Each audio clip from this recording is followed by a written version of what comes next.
when I want to go somewhere, I just go. Okay, you Like, just go. Yeah, like I You just don't go. save for it. You don't plan for it. You just go.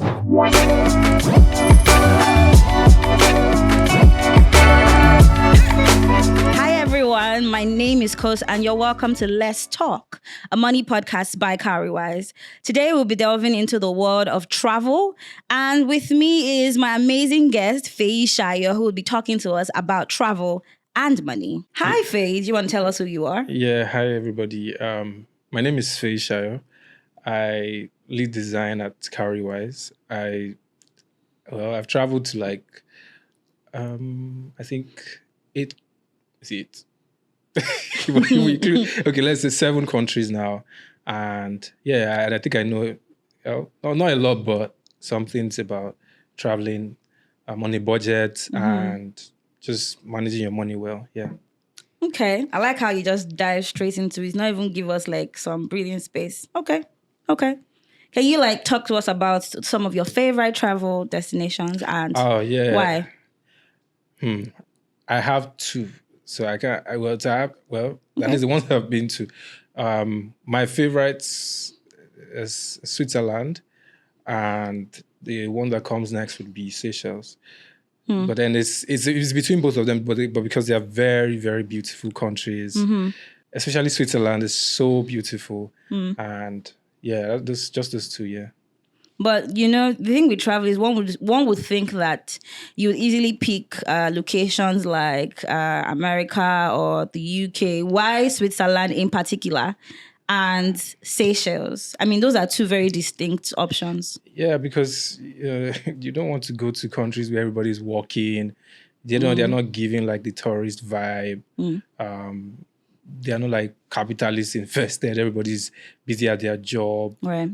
So, and I'm also very keen on experiencing where I go to, like being fully like not adventurous, but like being like feeling like I'm, not feeling like I'm a tourist, just activities, a lot of activities, wandering around, getting lost and finding my way, and that's why I would not go to countries where they are speaking English already. Right. Like, go where they don't speak English, and then I can figure my way out, get to like ask, oh, do you speak English? And then, see how the locals, how they handle language and all that. So, yeah, I wouldn't call America or the UK like tourist destination. They are not like, I don't know, they just don't give that vibe. They are not memorable. They're not I wouldn't say that, but then they're not places that you would go to and have like this memorable experience. Yeah.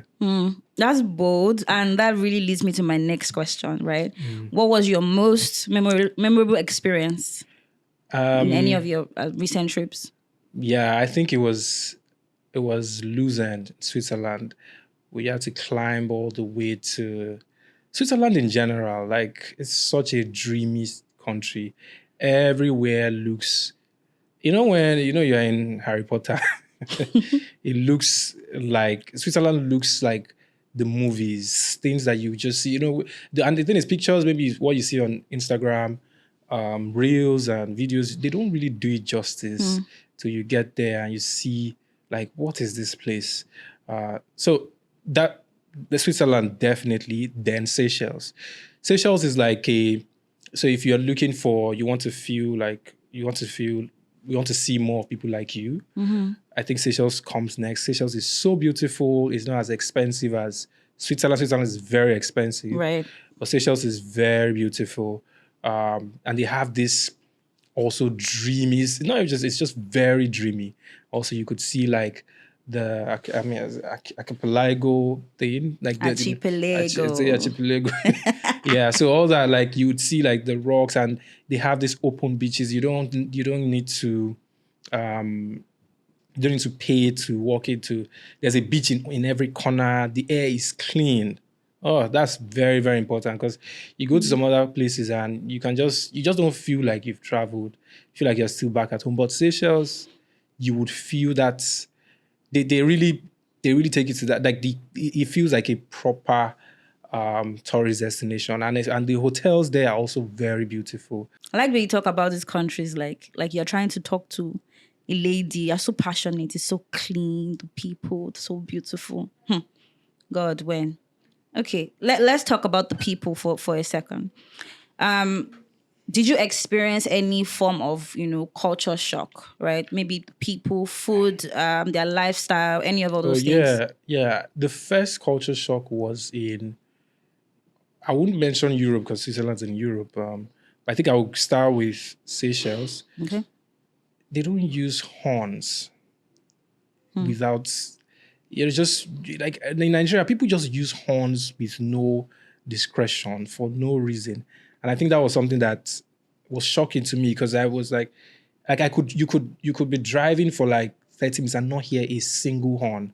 And I know when I was going, like I asked the driver that was taking me like in the taxi, and he was like, "Oh, it's disrespectful to use your horn." Interesting. That was something that I was shocked with, like, okay, disrespectful. Like, I was like, oh, what if somebody's blocking you or something? Well, like, they are not supposed to block you. Like, everybody Wow. is expected that God, when? people are supposed to, and I think it's something that every ideal country Yeah. should have. So that was one shock, and then I think in Switzerland, I found out that they don't. So in Switzerland, you don't use the shower after 7 p.m. What? Why? because of noise. I'm So sorry, that was something that was. It's not like there's an emergency you can't use, but like they stop. Is it from I think 7 or 10 p.m. or so? But you don't use the shower because when you use the shower, the pressure pump works or something, but then the water, so it disturbs the neighbors. Switzerland is a very, very quiet country, very quiet, almost to a fault. Like you could be walking in by 9 p.m. and you won't hear a drop. Everywhere is quiet. And even on the trains, you can hear how quiet everywhere is. And it was a major shock, like coming from other countries like France, everywhere is noisy and everything. But Switzerland is so quiet, so peaceful. I was shocked about that because I stayed in an Airbnb. So, and I was shocked when the host told me, "Oh, I can't use the shower after 10 p.m." And I was like, "Why?" I was like, it's a Swiss thing." And I was like, Okay. that was new to me. But yeah, that was something that I really found interesting. Yeah. I mean, I'm shocked. That's enough shock for me. It's not like they wouldn't beat you up if you use the shower. It's not like Still. but it's just something that it's just something they really they will just they will not tell it to you, but when they do, you just be like, why? I don't know, man. I don't know about not using the shower part. Like, don't tell me how to use my water. You're already Yeah, collecting my money, but don't tell me how to use my water. I don't know Yeah. about that, but I mean, Yeah, go on. So let's get to the money aspect, right? What was your most expensive trip yet? Or what has been your most expensive trip yet? I think it would be because when I went to Switzerland, I went to like 4 places. So it was like it was the second place. So I was in Paris, Zurich, Berlin, and Amsterdam. So that trip but it was Europe. So like I was able to, so like it was just one trip, but that was like the most expensive. But the place that I spent the most, that I felt like I spent the most, was Switzerland, because obviously it's one of the it's the richest, probably one of the The richest ones you countries. love, Like isn't it? but then I wanted to really go there. So, but it was the most expensive. Like cost of public transport was expensive, but you don't really feel it so much because the beauty around that place and the way, and that you can see value for money.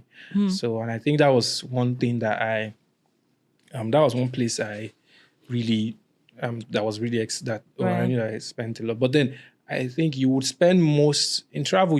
That would be the least of expense. Yeah. Most of the expense would come from flights, And hotels. yeah, and or advice is either you get your visa on time, and then so you can book the trip ahead. And yeah, I think you spend most of your money, you spend it on flights. Every other thing, if you get there, it cannot be as much as like the cost of me traveling within Europe was way cheaper than the cost of me traveling from Nigeria to Europe. Yeah. Like almost 5 times the cost of going. So I went to like 4 different places. I even had to, like I missed my flight and I had to use a train. You missed your wait. You missed your flight. Which flights? So when I got to Paris, I didn't understand French the day after. So not like I didn't understand. I booked my flights within Europe earlier. Okay. So I missed my so I missed my flight that morning because it was snowy. There was snow everywhere, so it was very cold, and I couldn't get.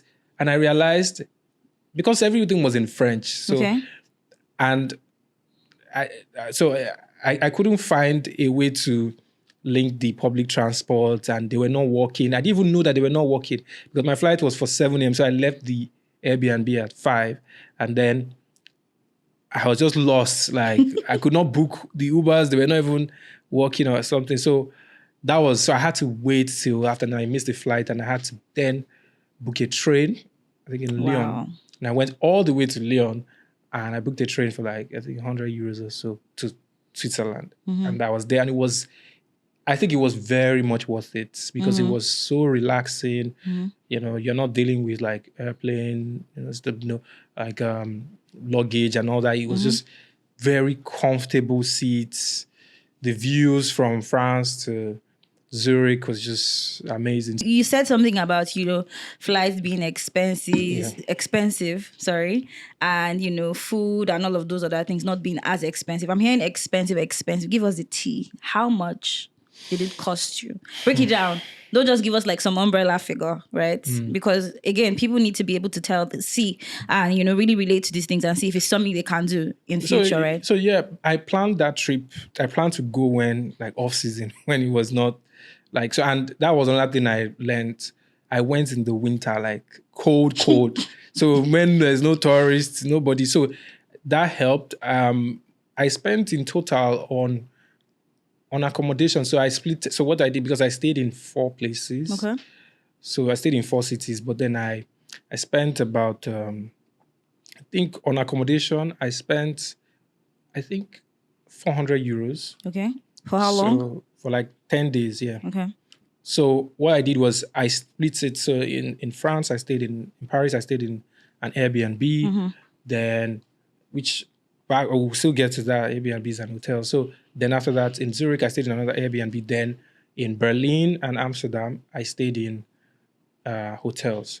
So, but then in total, I think it was like 400 euros. But that was because it was like an off-peak season for the hotels. So, for example, in Berlin, I stayed there for 2 days. Yeah, 2 nights. And I think I spent like 100 euros or so. Really lovely hotel. Then in Amsterdam, I stayed there for 3 nights. So, and I think I spent around 150 euros thereabout also. So, but most of the cost was from flights and all that. So for flights, from Nigeria to, first you have to, from Nigeria to Paris was a return trip. So it was, I think at that time, it was about 1.7 million. Yeah. And yeah, but because there were no direct flights. Yeah. So no, there were direct flights, but they were very expensive, like probably double the cost at the time. So I just felt like, okay, you could book, and I think I used Qatar. So but it was a long trip, but if you can afford it, and also try to avoid what's the name? British Airways. Yeah, because if you don't have like if you don't have a visa with Heathrow, you can't lay over there, and then you end up getting stuck, or they send you back or something. So yeah, those were just very ridiculously expensive. So I just picked the affordable one, and I think I noticed that the prices, like the dates, I noticed that it was cheaper to book on Sundays. Yeah, there's usually like some mathematics around that. Yeah, I don't know why, but I just noticed that if you are leaving if you're booking your trip on a Sunday, like maybe the departure date is on a Sunday, it's always cheaper. I don't know, but I noticed it, but I couldn't use it because I had to leave on a Monday. So, Right. So that was it. Okay, so if I hear you correctly, you spent about 1.7 million thereabout on flights, all your flights. Excluding, so if we exclude the one for within Europe, I spent about 300 euros Okay. on just flights within those 4 countries. Okay. But because I missed my flight, I said in Paris, I had to pay that extra 100 euros for a take the train. train. Yeah, which was, and I think it was because it was that much because it was like, I needed to pay for it now. I'm sure if maybe I booked it earlier, it would have been cheaper. So yeah. Okay, so on accommodation, you did about 400 euros, internal flights, transportation, and whatnot. So for transportation, that's another thing with budgeting. Yeah. What I did was I decided to use public transport throughout. It was not easy, but because you had to get used to every country's, because it was 10 days, so I spent basically 2 nights in every city. So okay, so you spent 2 nights in like all the different cities, and moving around from city to city. Moving around. Yeah. So I had to learn, like I had to quickly like adapt to tram, train, metro, getting all that. So of all of them, this is not to demarket Paris, but Paris was hell for all of them. But Switzerland was the most efficient. There are trains everywhere, and I think that was like that was the best so far. And what I did was, so they usually, most cities have like tourist passes. So instead of you just buying a ticket for one day, you would end up spending more. Yeah. So what you do is ask if there's a tourist pass or 3-day pass, because you want to be moving around, like going up and down, just wandering. So it was very important that I had like a tourist pass. So I got that in France, Berlin. I'm sorry, from Paris, and then I just make sure I use that. I think of all of them, the cheapest was in Berlin. Switzerland had theirs, but it was very expensive. But then you can pay but they had an app and it was very good. So what I did was I booked some of those trips. I booked them on my phone. I didn't even have to use, I just realized I didn't actually, I had some cash with me. So like euros. So, but I didn't have to use my card throughout the journey because I didn't have to use any card because I didn't go one. But so I paid with a lot of things with cash, and I bought like the passes for, going around. And Berlin was very cheap. It was like, I was saying, for 2 nights, and it was like 20 euros. And you could use, within Berlin, you could go like everywhere. And and it was nice. Amsterdam too, I think it was 27 euros thereabout. Okay. And it was for 3 nights, and it was not 3 nights. It was, so they have different platforms, GVB and all that, but you can use the one they have, Amsterdam card and all those things. But I think it was just, I didn't need that because it was so expensive. It was not too expensive, but it just was not worth it because you had to go and see museums. I mean, I'm not a museum person, so like I like to have activities and all that. So okay. I mean, I'm not a museum person as well. I just want to sleep and eat when I'm on. I don't want to sleep. I don't want to sleep on a trip because I'll be sleeping in Nigeria. Why would I go all the way? I don't want to sleep. I like to be up and about, just wandering, getting lost. And I actually did get lost. At some point, I got lost, and that was something interesting about Europe. I almost landed in Poland. Because it was a long story, but I don't think we want to go. Okay. So in everything that you said, I hear you say that you didn't use your card. Yeah. Why? Were you not worried that you could lose your money or somebody could pick your pockets? Or were you moving around with Lagos brain? It's not Lagos brain, but if you pick my pocket, before you, well, there was like. I would say because those cities they're not like poor cities. Like they were not going to be, you're not going to find someone picking your pocket. At least in the places I went to, I wasn't in the trenches over there.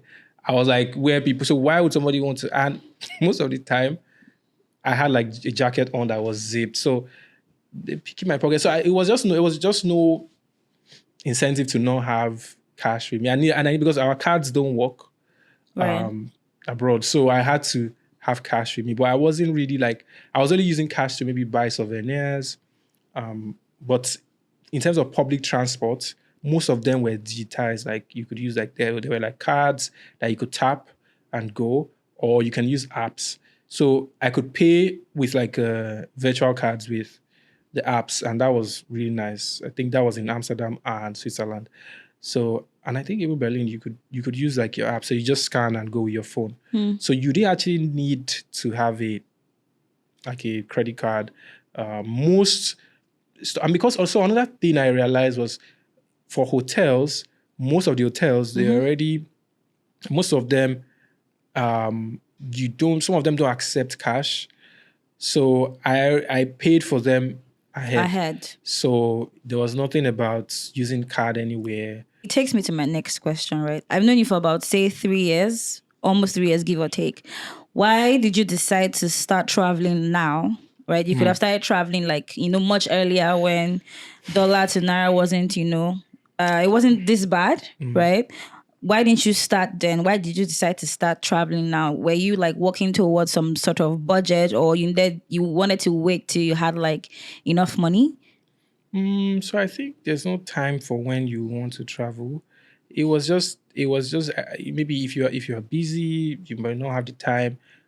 Sometimes it depends on where you are in life too. Like if you do you really like if you travel now and you spend, let's say, 2 million, and if your entire income for the year is like, so like it doesn't make any sense. Yeah. Really. So it just depends on where you are and if it makes economic sense to go to wherever you want to go to. So it was, yeah, it's not like just, and most times and for me, when I want to go somewhere, I don't like say, oh, I'm planning this, or I just go. Okay. You Like just go. Yeah, like You I don't just go. save for it. You don't plan for it. You just I'll go. save for it, but like it's not that throughout the year I'm putting money aside to go somewhere. I put money aside for other things, but then I don't like say, oh, I'm going to, because plans can change, things can change. So like once I'm ready, I'm just ready. And usually that's like 2 months before I already know that, okay, I'm going here. And another thing is you need to there are other, clauses like visas, and those are things that you have to factor in. You can't say you are planning when you don't even have a visa yet. So those are things that you need to sort out first. So if you have that sorted out, then especially if you are going to countries that are not visa free for Nigerians, but if it's a visa free place, I think if you want to go, you can budget for it. But honestly, if you have the money, just go, and because you don't know, they might ban us. You don't know. If I don't wake up and Nigeria is no longer allowed to go there. So that was what happened to me in Seychelles. Like I went in June and I got back and I had Nigeria was so bad. Goodbye. Like I was like, can I see? If I had not gone, well, who would I tell? Like so that was. This just go. I don't know. Because the thing is, some people's reality is you want to go to a certain destination, right? And you don't want to wait until, okay, you can afford this particular money, afford this particular destination. So they usually have to save up from a particular time to a particular time. Are you saying that you didn't really have to do that? Because you mentioned that you save for other things, right? Yeah. And when you wanted to travel, you just, you're up. What I do is I just have like you just up money. and leave. I just pick the money that I have. So is it that you relegate all those plans for now and just say, you know what, I'm going right now? Yeah, because I've realized if I say I'm planning this, I'm planning that, especially like it just, I don't know, it just doesn't always go. Or like when I just say, oh, when I'm going, like I'm just going to go. And I try to plan it when I'm on leave. So because work, that's another thing. Like, so I make sure that maybe I'm on leave or it's like a festive period. So it doesn't clash with work or anything. So, but there's no, I don't usually have like a list of countries that, although I do have places that I really like, that I want to visit, but most times I'm not like ruminating over those places. It's that I have the money, because if we are being honest, traveling is about money. If you have the money, just go. There's no the planning. You're planning this one. You are budgeting this. You are doing this. If you have the money, just pick your bags and carry yourself there and go. Because if we're being honest, like it's money that lets you go, and then you having a visa or something. But if you have the money, just go. And as long as it works with your job and everything. So yeah. I mean, I think we're on two opposite ends, because I believe in saving for your trips, and I believe in following the money. Right. Yeah. Say you have some 2 million. I usually have a budget, like a not really a budget, but more like an amount that I don't want to go. I don't want to go beyond. So that money, it will just be somewhere, but I try to. I mean, yeah, I have that as well, but I still follow the money. I know that, okay, maybe every December I want to travel, right? And maybe I can't afford to go to maybe Europe or any of the big fours, right? I would follow the money. If my money is taking me to Zanzibar, that's where I'm going to go. Yeah, if my money is taking me to South Africa, that's where I'm going to go. Yeah, right. So you're saying that my money, I wouldn't. My money, I'm not following any money. It's you're not following. Money's following you. No, like it's where it's where I really want to go. That I just go. Like, so regardless of how much it is, as long as they're not fighting terrorism there, they're not fighting war. I just wake up and go there. Like, I don't like say, I'm going to maybe I'm saving money for this, and I don't like, I'm going to go to Zanzibar or something. If I want to go to Zanzibar, I'll just take out I'll just figure out the cost and everything, and I just go.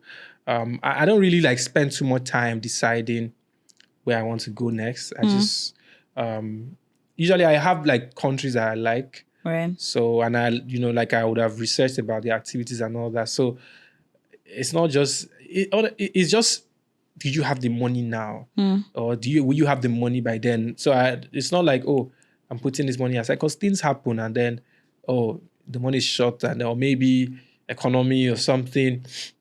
So I would just say, if you can afford it, just go and you come back. And instead, because if in the process of you trying to plan and this and that, a lot can change. Right. A lot can change. So okay. So I mean, I hear you say that you have like a list of places that you like. So imagine this scenario, right? You don't have enough money to go to those places that you like, but you have money for somewhere. Would you still travel, or you would wait until you have like enough money to afford that place where you really want to go, and you just up and leave? I would wait. You would wait? Yeah, I would wait. I wouldn't just go anywhere, because Interesting. I can't just wake up and say, I'm going. Like, if I have the money, I would wait till I can afford to go to that place, and if I can finish myself there, rather than go somewhere that I won't be as, like, I won't feel like I tick this off my list. I wouldn't just go somewhere, because I have the money and I just want to travel for the sake. But like, it has to be somewhere that I really wanted to go to, I really wanted to see, and I wanted to experience. So it's not just anywhere. Not just anywhere from, even if I have the money for it. So even if there's a cheaper one, I wouldn't go there. I would prefer waiting till I can afford to go to the one that I really like. And yeah. So you said no Ubers, you do public transports. Where do you eat? On the streets, or hotel food? Or No hotel food. No hotel food. No. Just, you live like a local. You go to the regular restaurants. Go to restaurants, and for the first time, I saw something that was very interesting. Okay. An open buffet. Okay. I'm trying to imagine how that would work in Nigeria. I saw that in Berlin. So it was like an Asian buffet where you pay like an amount, I think like 30 euros or so, and you can eat anything there. Like, but then so you pay, it's per plate. Right. You pick your plate, and then you can put anything in just that plate. So they have like small plates, big plates. So you can put anything in each one there, and each one had like a cost. So it's not a full buffet that you can keep going back. But like it's the plates. In that plate, you can try out all kinds of things. So I think that was, and it was not too bad. Because My the food plate was is going to be a heap, just one plate. yeah, but you would look odd because I don't everybody. care. It's my money. Yeah, well, you can do that, but it's food really. When you are full, you just Yeah, you get exactly. tired. But it's my money. You can look at me anyhow. But that was something I found interesting. I think that was Right. in Berlin. Yeah. Okay. So let's talk about, everything that's happening in Nigeria now, with the current economic environment, the whole, opera about dollar to naira rates going up every day. I've stopped checking because I'm not trying to die of depression, right? But how do you balance, all of this that's happening in the environment with your need? Well, for some people it's a need, your need to travel, right? Your want to travel. How do you balance both? Because I've thought about it, and typically what I would do every December is I'll try to go somewhere and just cool off before I start the new year again. And since I've been seeing this race, I'm like, okay, maybe we're not going anywhere this year. Maybe we'll just go to IITA and we'll be fine. Yeah. But yeah, how do you then balance that? Are you able to afford, if you're going to go to, say, maybe you wanted to visit Switzerland again, given the current situation, how would you do that now? It's a very tough question. The only way out, and it doesn't. You can say that, oh, maybe you would be investing your money in USD assets, Euro bonds, but you are pretty much converting naira to foreign currency. Yeah. So it's not easy. Would you still up and leave? Yeah, you can still up and leave, but like maybe to somewhere else. Maybe to somewhere that is. Or for but 2 days. It helps if you've been saving some of that money in like foreign currency. It helps even if it's not too, because mentally you'll be shifting from the rates going up, but like you are focused on. And because if you look at a lot, even our airline tickets and all those, they're actually priced in like foreign currency low key. So I think mentally it helps to plan using foreign currency than using naira. So, but it's just that it gets harder if the rates keep going up. It's just almost like you're walking, the country is dragging you back. So, but it helps to plan, like if you're using like having savings in investments in USD assets and all that. Yeah. But how do you do that? How do you plan? How do you save in foreign currency? How do you? We have that on Cowrywise, Okay. Euro bonds, dollar mutual funds. So you can use that. And yeah, rather than just stashing. And that's another thing, you could earn returns on them. So you're not just stashing cash that's not really yielding. So you can earn some. So if your trip is in December and you can just keep a portion of your income in US dollars or something, and then on our Euro bonds, and then you get to earn something on it. Was that what you did? It was in naira, so like it wasn't. I wasn't using it because it wasn't too bad then. So I just up, and that was why I was able to up and go. Okay. So if so it wasn't too bad. Leave. Yeah. Team 2024. Up and leave. Yeah, and what I did was I had a min and max amount that I was that. So if maybe the country goes to like everything goes crazy and maybe it goes beyond the amount I wanted to spend, I will not go, or I would just have to So, but there was an amount that if it's higher than this, lower than this, so that helped. Yeah. Okay. So from everything that you have said so far, let me see if I can get everything. You booked your tickets well in advance, Yes, I did. right? Yeah. And then you did a mix of Airbnb and hotels largely. Yeah, and I know that I booked most of the flights and tickets like off season, Off season, yeah. You not book, when yeah, everybody's yeah, doing yeah. touristy Yeah, stuff. So you book them off peak yeah, periods. yeah, What else? What else? What else? What else? Public transportation. yeah. Public You know, transport is very key. because you had 1,200 euros Mm-hmm. plus 1.7 million. If I were to do the conversion back then, it's not all that bad. Yeah, Because that's the amount you'd be spending now if you wanted to go to, like, say, an African country. Yeah. And you're able to do, 4 countries or 45 countries thereabouts. yeah, and then I think that's a steal. Now, I don't know if you can get that now, but if you really wanted to travel now, if I wanted to follow everything that you've said, I'll likely go maybe off season. First of all, I'll probably start applying for my visas now. If I get my visa, start buying my tickets now. Yeah, I think those are some of the ways that you can start to reduce all of that currency, fluctuations. Yeah. I think that helps. We can do that. Now that I think about it, I think I can still travel. Maybe I'll go to Malta or Poland. Yeah, but then, I think most of Europe, the cost, Switzerland is just different. Like, Yeah, I agree. they don't even spend euros. Yeah, it's not called the money country for nothing. Another thing I would say is to not change your money at the airport. The airport, okay. Yeah, I think that one too I almost got beaten from airport fees and like trying to change my money. So I had to go and change like in the city center. So I can remember, I think I lost like 20 euros or so from changing at the airport. And I didn't know. Not like I didn't know, but I just felt like it would not be too, until I tried to change money at the city center. And then I realized, it's a lot. So, that one too would help a lot. Yeah. Yeah, I think that varies. So, plan your trip ahead. Yeah, plan trip ahead. Book your tickets ahead. Yeah. Airbnbs and So for Airbnbs and hotels, I think I wanted to get to that. Okay. You are most likely going to get. It depends on the kind of person you are, but you would be, if you're booking. Airbnbs are almost the same price as hotels now. Exactly. So you might as well just book a hotel.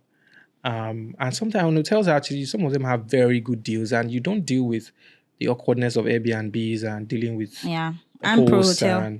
So hotels, you would feel like you're in your own space, like Airbnbs where you feel like you are sharing somewhere with somebody. You don't have to do this or do that. Yeah, but if you're on a budget, and the hotels are very expensive where you're going, you would most likely you could get Airbnbs, and Airbnb is also okay.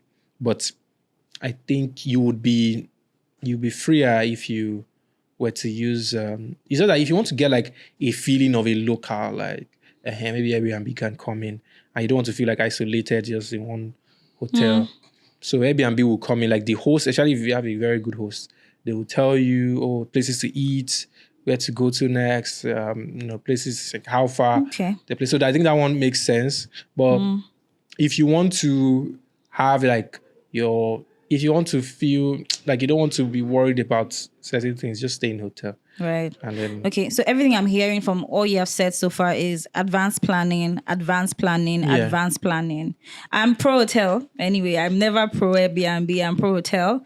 And in some countries, it's actually advisable for you to change your money at the airport. In some countries, right, people mostly advise that you do it in the city center, but in some countries, it's advised that you do it in the airport because the rates are basically the same. Right? There's no black market rates. Some places, I think in Amsterdam, like I got like the spread was crazy compared to if you go to Amsterdam is usually crazy. Yeah. So okay, thank you very much. That's it, guys. You've heard from.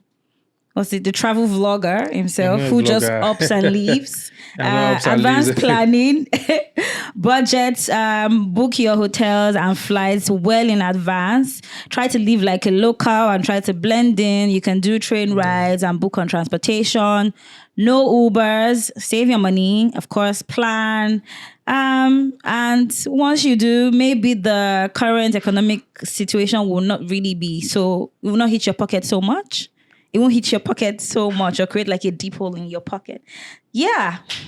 I hope you've learned something today. That's it on Let's Talk. Again, thank you, Faye Shayo. I hope that you're able to take some of these tips and put them to use when you're planning your next trip. Even if it's IITA, you can go to. Trust me. Just take that trip sometimes. See you next time. I'm Kos. Thank you for listening.